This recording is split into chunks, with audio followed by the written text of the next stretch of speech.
जय श्री कृष्ण। परम पिता परमात्मा का जो कर्म का सिद्धांत है वो आसक्ति रहित काम पर बल देते हैं और आसक्ति रहित काम ही उनके द्वारा योग कहा गया है और इसी को उन्होंने सबसे श्रेष्ठ कहा है। और क्यों कहा है और उस काम को करते समय हमें कैसे करना है उसके बारे में वो कहते हैं, बुद्धि युक्तो जहाति इहि उभे सुकृत दुष्कृते तस्मात् योगाय युज्यस्व योगः कर्मसु कौशलम। अब वो क्या कहते हैं कि कोई भी मनुष्य जब काम करे तो आसक्ति रहित होकर करे और आसक्ति रहित होकर किया गया काम ही कर्म योग है और हमें प्रतिपल आसक्ति रहित होकर ऐसे ही काम योग का कर्म योग का अभ्यास करना है।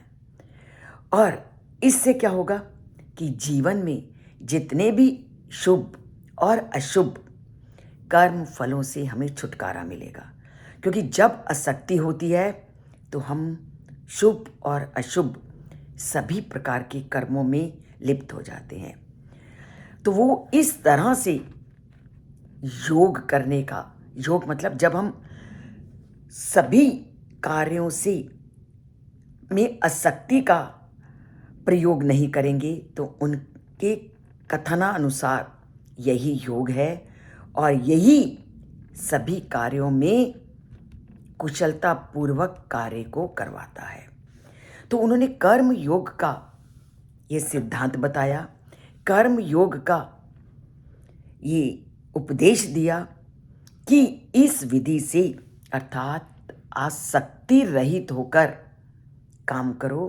काम करना है पर उसके परिणाम को नहीं देखना, क्योंकि जब आप काम के परिणाम को देखने लगोगे तो कार्य कुशलता कम हो जाएगी। क्यों?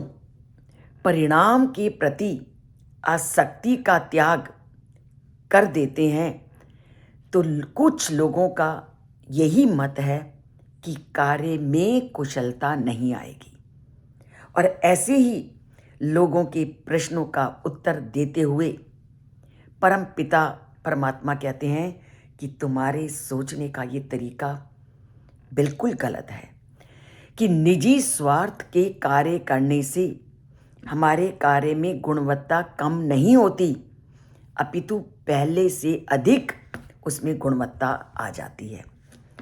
कितना विरोधी विचार है। लोग कहते हैं कि अगर हम फल को नहीं देखेंगे, आसक्ति से काम नहीं करेंगे तो वो कार्य अच्छा फल नहीं देगा। पर परमपिता परमात्मा कहते हैं कि अगर आप फल को नहीं देखोगे तो आपका कार्य अधिक अच्छा होगा। बहुत विपरीत कथन है। अब इस विपरीत कथन को हमारे जैसे सामान्य लोग समझे कैसे, तो इसके लिए मैं आपके सामने एक उदाहरण रखती हूँ। एक सर्जन है, वो किसी का ऑपरेशन कर रहा है, सर्जरी कर रहा है और पूरी तरह से चीड़-फाड़ कर रहा है और वो अपनी तरफ से अच्छा कार्य कर रहा है, क्योंकि वो उस पेशेंट को बचाना चाहता है पूरी सर्जरी के दौरान। पर उस पेशेंट के साथ उसकी आसक्ति नहीं है।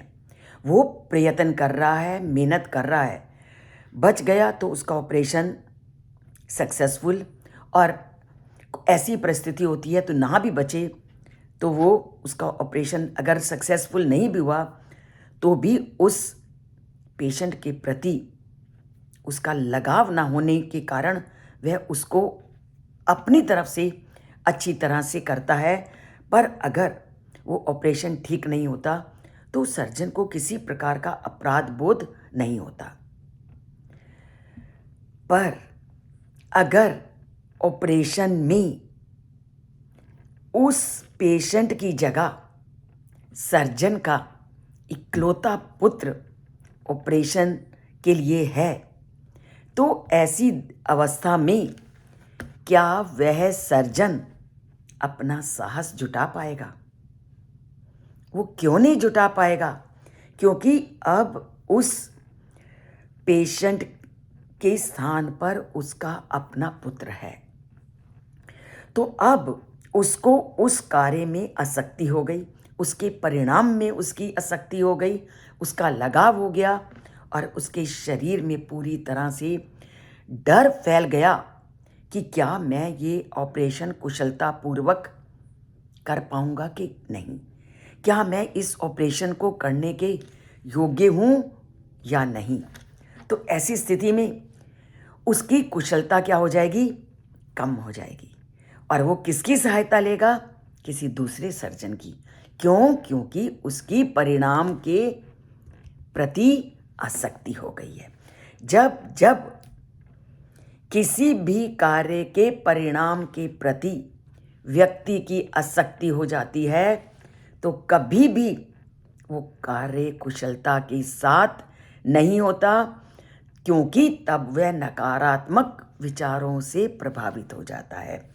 और यही परमपिता परमात्मा का कहने का अभिप्राय है कि जब जब आप आसक्तिपूर्ण होकर कार्य करते हो तो उस समय पर आपका ये सारा का सारा नकारात्मक वातावरण आपके साथ जुड़ जाता है और वो फल की प्राप्ति में बाधा बनता है। और जब आसक्ति रहित होकर के किया जाता है तो उस समय आपकी आकुलता, आपकी घबराहट, आपकी आशंका और अधीरता आपसे कोसों दूर होती है, तो कार्य बहुत अधिक कुशलता से होता है। पर जैसे ही फल आपके सामने आता है तो ये आकुलता, ये घबराहट, ये आशंका और अधीरता से आप युक्त हो जाते हो और जो फल का परिणाम है विपरीत हो जाता है।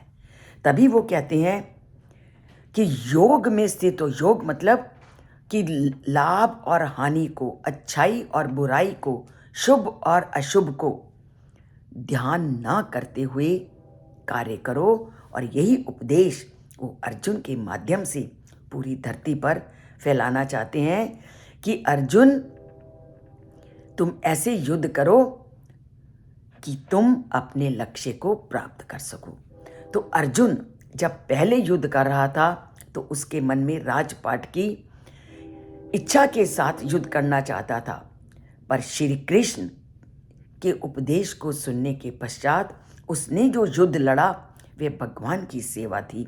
और श्री कृष्ण की भी इसमें प्रसन्नता थी कि वह सदैव एक योद्धा रहा है, तो उसकी आंतरिक प्रेरणा परिवर्तित हो गई। तो हम सबको भी परमपिता परमात्मा ऐसी शक्ति दें कि हमारी आंतरिक प्रेरणा भी परिवर्तित हो और हम योग में स्थित होकर, अर्थात फल को सामने ना रख करके कार्य करें और पूरी कुशलता के साथ अपनी पूरी शक्ति उस कार्य में झोंक दें। तो झोंकते हैं अपनी शक्ति, अपनी लगन को कार्य में, क्योंकि फल तो मिलेगा पर बिना फल के काम करोगे तो आप अधिक योग्यता को उसमें लगा पाओगे और अधिक उत्कृष्ट ऊंचाइयों को आप प्राप्त करोगे।